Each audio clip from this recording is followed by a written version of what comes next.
Yo, what is good, everybody? It's your boy, Golden Falls, Golden What If, or whatever you want to call me, and I'm back. And I wanted to say something really quick before I get into the normal antics of the video. So obviously this is What If Deku had a half fire, half lightning quirk. But I am going to start doing something I haven't done in a long time, which is a bit of a pre-record. I want to start pre-recording some of these videos, bulk recording some of these videos. So if you do have suggestions with basically for the series, I most likely won't see them just because it's pre-recorded and already done, and a lot of the parts will probably already be done. But this is a good thing for me to do because it's easier for me to get content out to y'all, especially with the other channels that I run. And I'm not going to waste that much more of your time talking about stuff that really does not matter to you guys. But yeah, that's about it. I hope y'all enjoy. And let's get into part 4 and exactly where we left off of What If Deku had a half fire, half lightning quirk. Let's get it. Izuku Midoriya has made his choice. Even if his choice is a pretty good prerequisite, especially because of who he's going to be going with. That's with Endeavor. Endeavor is a fantastic pick, and obviously Todoroki had one heck of a job getting that fake note in for him, and Endeavor can no longer deny the fact that he has to now help Izuku. But in a way, this is good for Endeavor as well. Good for both of them, because Endeavor wants Todoroki to use his fire side. What's better than having somebody else also utilize a fire side and teach Todoroki everything he's learned on his own, which is definitely something Izuku doesn't mind and will definitely do in the future, or during the future. With that said, though, Izuku has his own priorities. He wants to get stronger, he wants to get better, he wants to get faster, all that stuff. So that's exactly what he's going to do. During this agency, and when him and Todoroki head to Endeavor, which isn't necessarily in the agency of Endeavor, it's more like his household or some office space, he speaks with him, and Todoroki and Endeavor talk about what they're going to do, in which Endeavor makes it clear that he's only here for his son, only here for Todoroki, but Izuku doesn't really mind this at all. He kind of expected this basically to be the answer.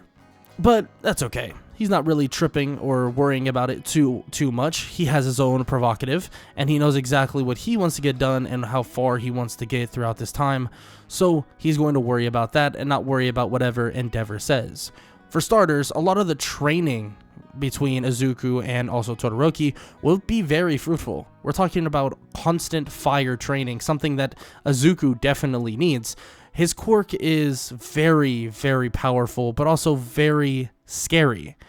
We need to realize there are drastic effects to utilizing a quirk this powerful for a long period of time, and at the same time. We're talking about extremely powerful electricity, enough to charge an entire house. Very similar to one of his classmates by the name of Kaminari, but let's just say that his lightning is a little bit more precise than Kaminari's. And with the fire that is almost as strong, if not stronger, than Todoroki himself, and basically the fire that was given to him by his father Endeavor, well, let's just say that has a big toll on one's body, a giant toll overall, and will continue to have that toll throughout this time. But his body seems to be adapting, and he took the right precautions to basically adapt his body, which is ironic enough because his quirk is so evolved to the point that he really did need this. He really did need the preparation, because when he becomes an adult, his quirk will always just evolve more and more and more, which is a scary idea. With that said, though, the prerequisites that Izuku did before this, all of the training he did and all of the persuasion he did with his mother teaching him and helping him as much as possible, it definitely benefited him in the long run.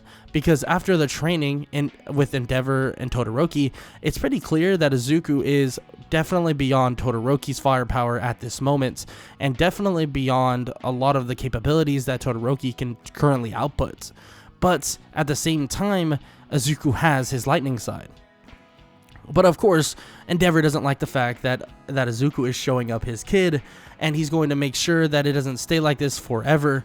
and he wants to make sure that Todoroki gets way stronger. So they do commit to the idea of training as much as possible, especially together, because that's going to benefit Todoroki the most and be able to help him more or less catch up to Izuku to the best of his ability.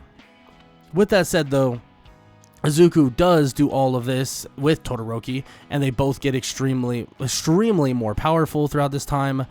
But who's to say that the training isn't limited? I mean, after a long period of time, they do decide that they need more field training.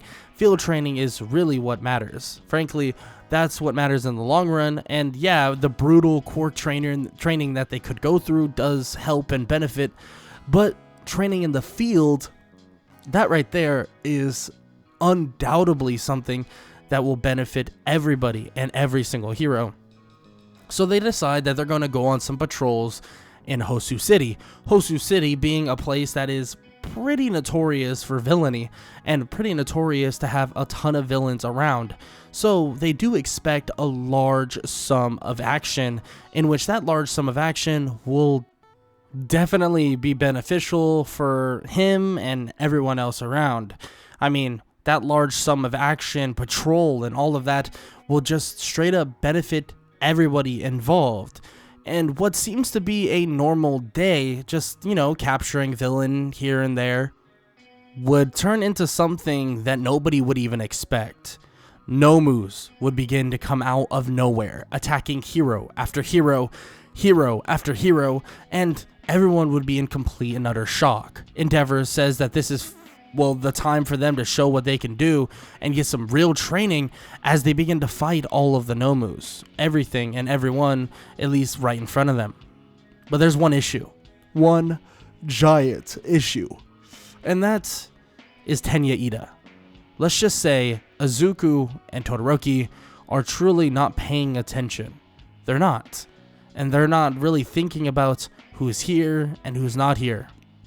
And when they finally hear Emmanuel say something about Tenya being gone, missing, let's just say there's nobody fast enough to even get there. Izuku would dash off, flying through the air, Todoroki very close behind using his ice. But when they arrive, the dead body of Tenya Ida would lay there with a sword in his back.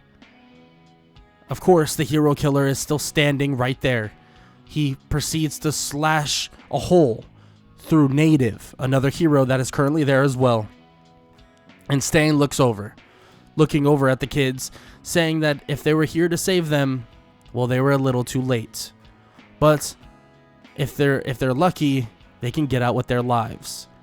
Izuku is enraged, furious, pissed off. Todoroki says that they need to play this calculated. They need to, as he turns to his right to look at Izuku, all that is there is fizzle, lightning, static. As if time itself stops, Todoroki would turn to his left slowly as he sees that Izuku has already closed the distance between him and the hero killer, and lightning and fire swirls around him. Izuku's eyes would be flashing as the lightning seems to be taking over most, if not both, of the sides, as if the lightning is creeping over into his right side. It's odd, as if the lightning itself is becoming the only quirk that exists, but that's not the case.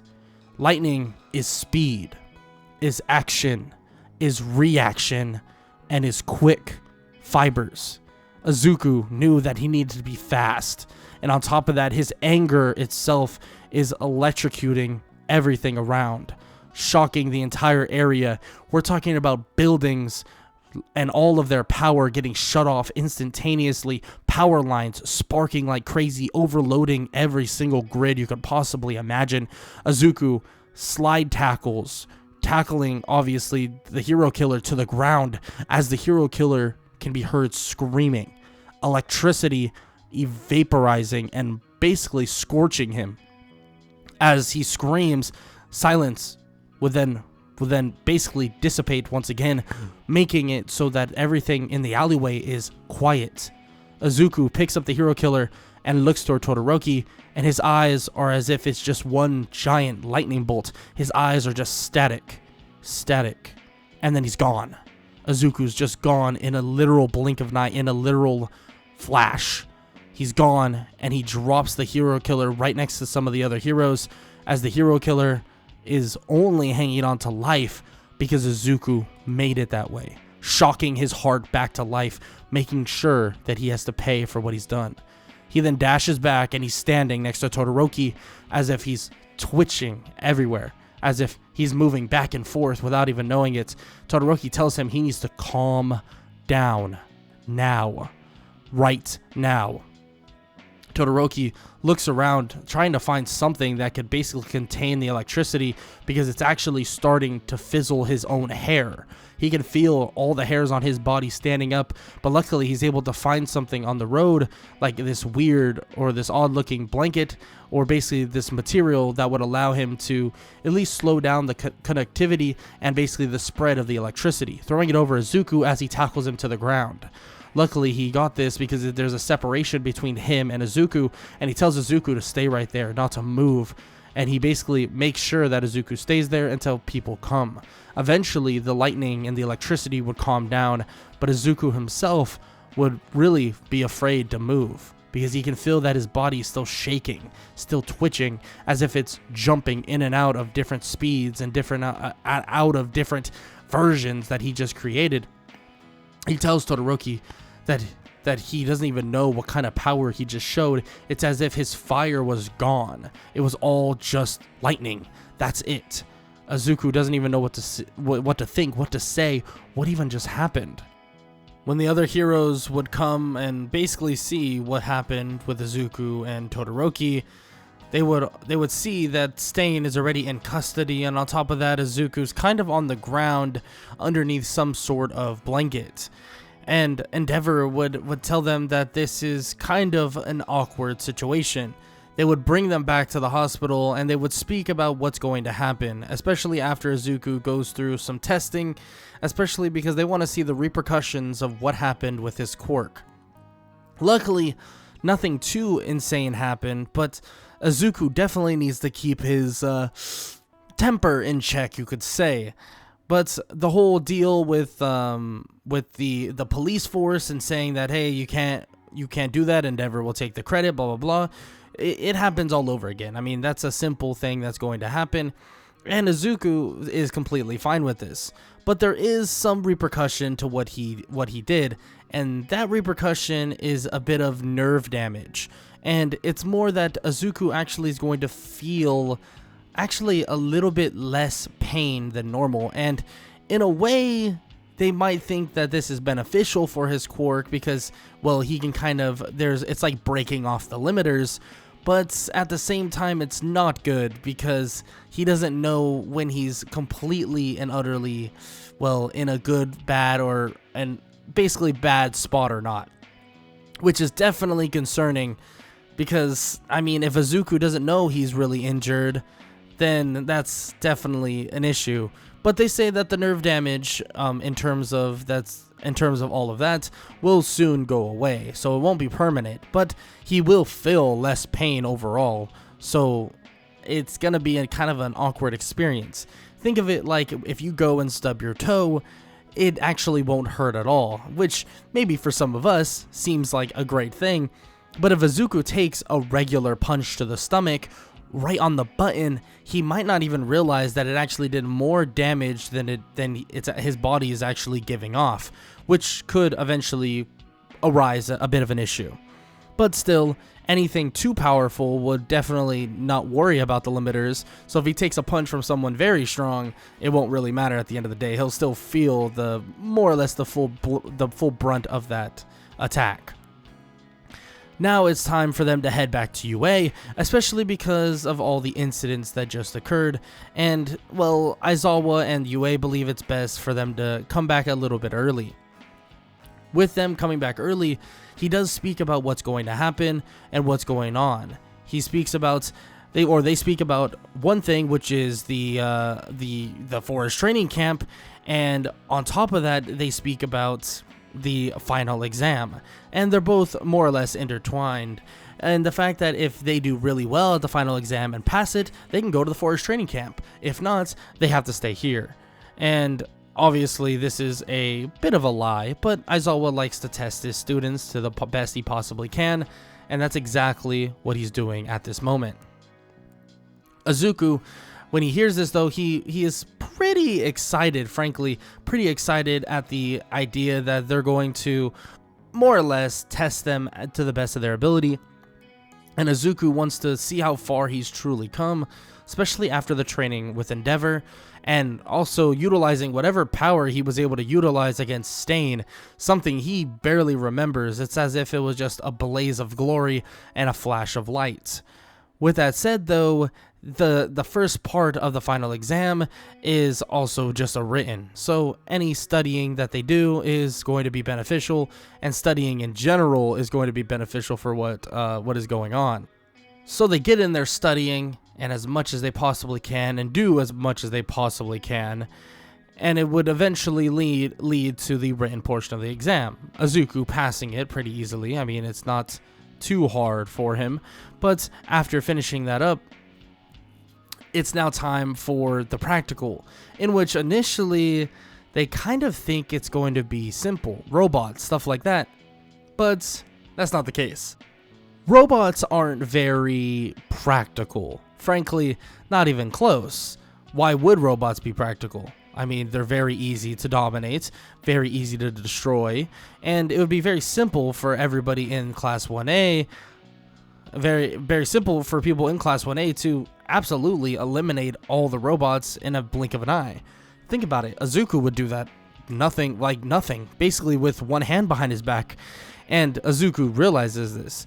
And when they arrive at the gym, they get explained that, well, let's just say some other stuff is going to happen outside of just robots. No more robots, not this time around. What happens is they'll be taking on the teachers. Now this right here is something that kind of threatens them and definitely makes them feel a little bit more uncomfortable. The teachers are pro heroes, trained at that, and Izuku is just curious who he'll be taking on. After some time would pass, he would learn exactly who he's taking on, and it's actually kind of terrifying in a way. The person he'll be taking on is All Might. All Might is going to be their opponent, and that right there is terrifying. All Might is a beast, a monster of a hero, someone that is extremely powerful. So, well, it's not going to be that easy of a fight. But who's his partner? Well, it's Bakugo. Someone that he's had issues with and someone who he'll continue to have issues with. Bakugo is arrogant, annoying, and very brute-like. And he knows that Bakugo will give him some trouble, but still, he knows he'll have to take on whatever they need to do to defeat All Might.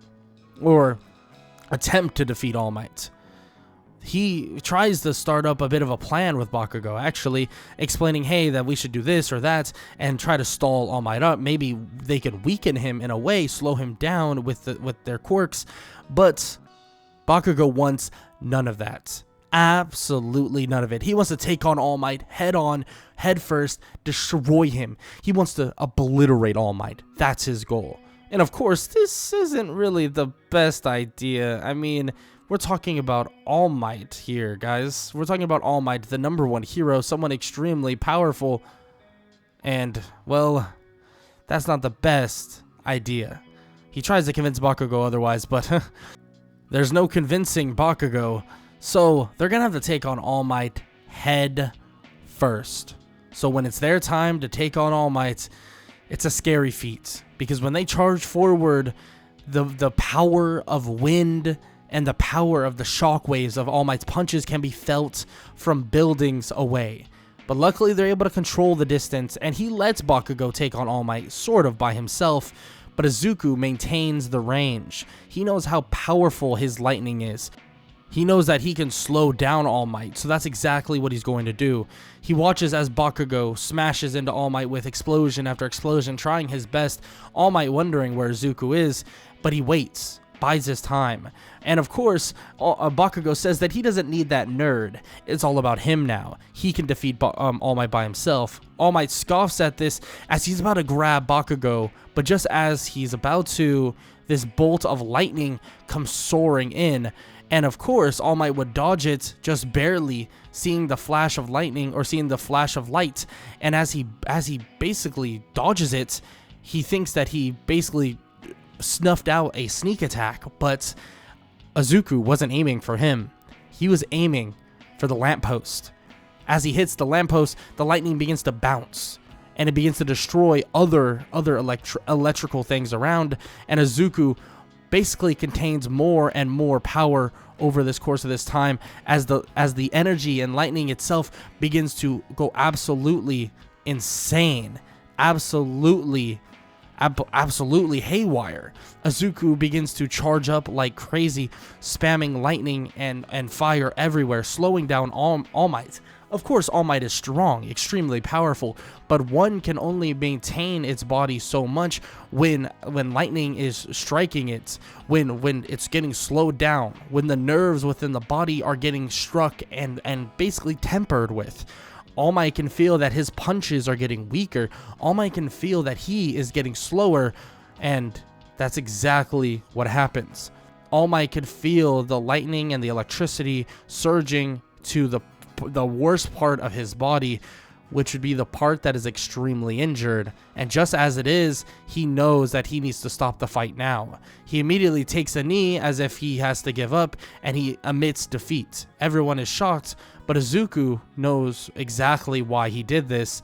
And it's not like he just couldn't read All Might perfectly, but he knows what his electricity was doing, and it was reaching a certain part of his body that All Might, I guess, decided that he wasn't as durable there.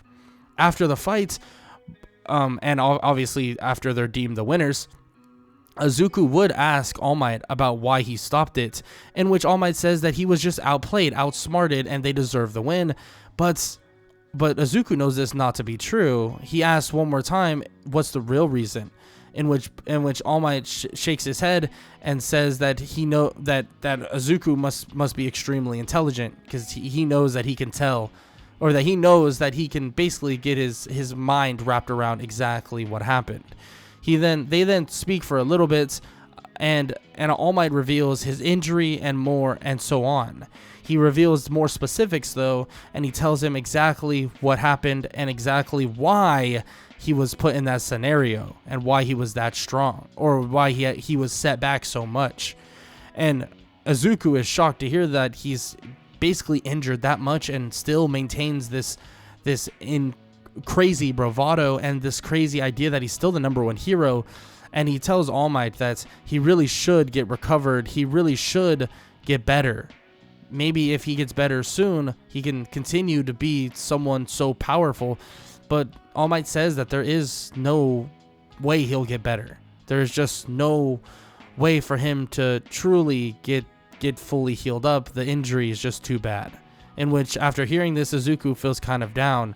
It's sad, honestly. But he knows that All Might isn't invincible. As much as they would love to think that idea, he's not. Nobody is. So this does give him a bit of an awakening.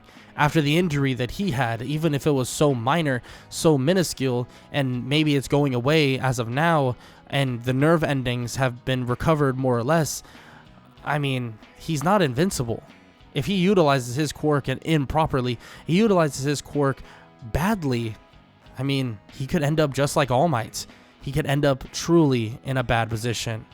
Of course, Izuku has to think this over, but he knows that the way he is now and the way he acts, he would absolutely sacrifice everything to be a great and honorable hero. But that's a conversation for later and a thought later.